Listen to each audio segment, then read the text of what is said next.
안녕하십니까. 박준성 목사입니다. 오늘은 갈라디아서 2장 1절에서 10절의 말씀을 가지고 이방인의 사도라는 제목으로 하나님의 말씀을 나누고자 합니다.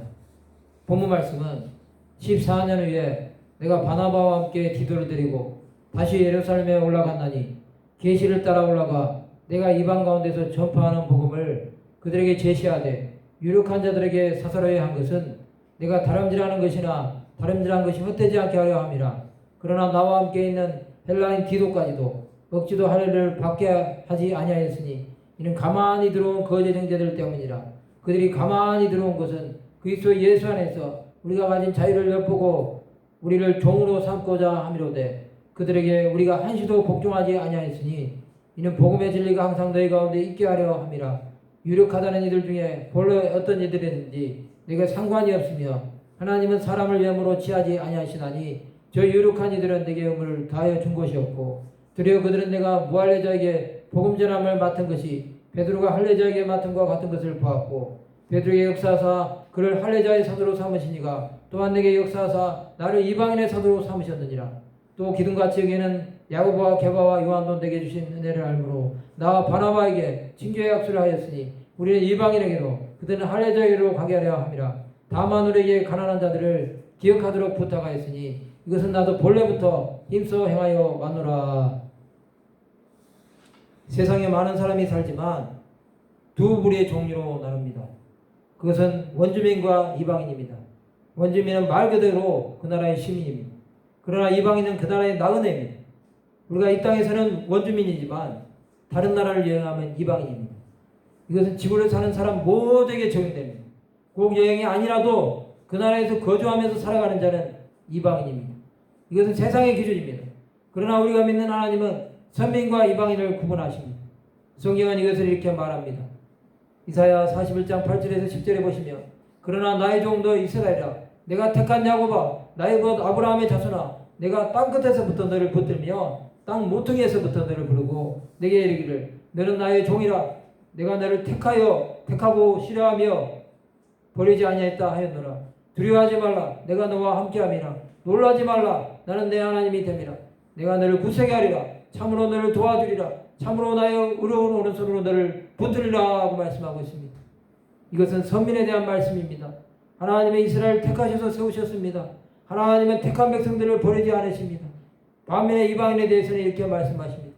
에스겔 44장 9절에 보시면 주 여호와께서 이같이 말씀하셨느니라. 이스라엘 족속 중에 있는 이방인 중에 마음과 몸에 할례를 받지 아니한 이방인은 내 성소에 들어오지 못하리라 말씀하고 있습니다.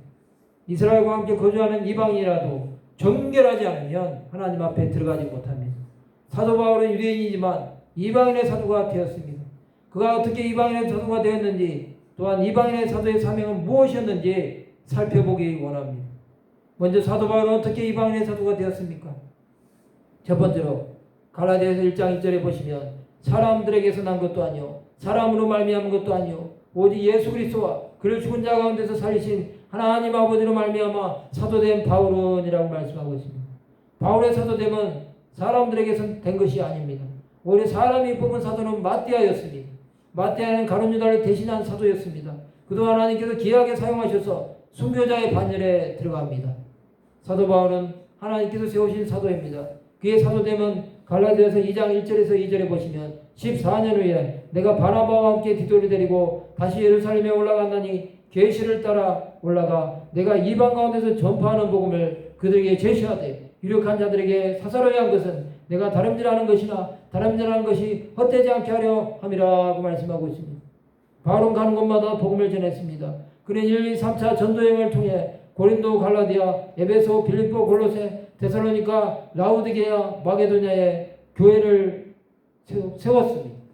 두 번째로 사도행전 22장 3절에 보시면 나는 유대인으로 길기야 다소에서 났고 이 상에서 자라 가말리엘의 문화에서 우리 조상들의 율법의 엄한 교훈을 받았고 오늘 너희 모든 사람처럼 하나님께 대해 열심히 있는 자라고 말씀하고 있습니다. 사도 바울은 최고의 학문을 배운 당대의 최고의 학자였습니다. 그는 하나님께 열심히 있는 열심당원이었습니다. 사도행전 7장 58절에 보시면 성 밖으로 내치고 돌로 칠세 증인들이 옷을 벗어 사울이라는 청년의 발 앞에 두니라고 말씀하고 있습니다.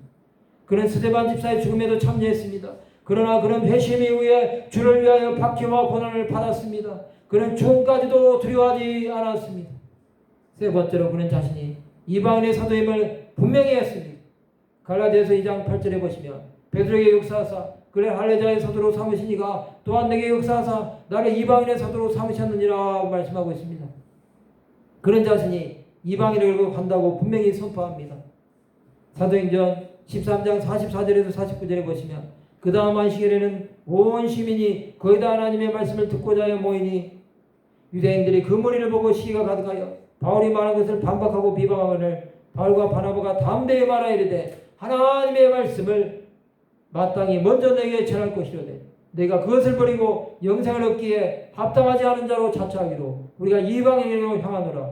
주께서 이같이 우리에게 명하시되 내가 너를 이방의 빛으로 삼아 너로 땅끝까지 구원하게 하리라 하셨느냐 하니 이방인들이 듣고 기뻐하여 하나님의 말씀을 찬송하며 영생을 주시로 작정된 자는 다 믿더라. 주의 말씀이 그 지방에 두루 퍼지니라 고 말씀하고 있습니다. 유대인들은 바울을 박해하고 비방했습니다. 그러나 이방인들은 복음을 받아들였습니다. 그래서 이방 땅에 많은 교회가 설립되었습니다. 그러면 이방인의 사도의 사명은 무엇입니까? 첫 번째로 갈라디아서 2장 2절에서 계시를 따라 올라가 내가 이방 가운데서 전파하는 복음을 그들에게 제시하되 유력한 자들에게 사설하여야 한 것은 내가 다름질하는 것이나 다름질하는 것이 헛되지 않게 하려 함이라고 말씀하고 있습니다. 바울은 이방 가운데 복음을 전파했습니다. 그가 전파한 복음은 계시입니다. 로마서 16장 25절에서 26절에 보시면 나의 복음과 예수 그리스도를 전파함은 영세전부터 감추어졌다가 이제는 나타내신 바 되었으며 영원하신 하나님의 명을 따라 선지자들의 글로 말미암아 모든 민족이 믿어 순종하게 하시려고 알게 하신 바 그 신비의 계시를 따라 된 것이니 이 복음으로 너희를 능히 경고하게 하시리라고 말씀하고 있습니다. 두 번째로 이방인이 억지로 할례를 받지 않겠습니다. 갈라디아서 2장 3절에서 5절에 보시면 그러나 나와 함께 있는 헬라인 디도까지도 억지도 할례를 받지 하지 아니하였으니 이는 가만히 들어온 거짓 형제들 때문이라. 그들이 가만히 들어온 것은 그리스도 예수 안에서 우리가 가진 자유를 엿보고 우리를 종으로 삼고자 함이로되 그들에게 우리가 한시도 복종하지 아니하였으니 이는 복음의 진리가 항상 너희 가운데 있게 하려 함이라고 말씀하고 있습니다. 이방인은 할례 받을 필요가 없었습니다.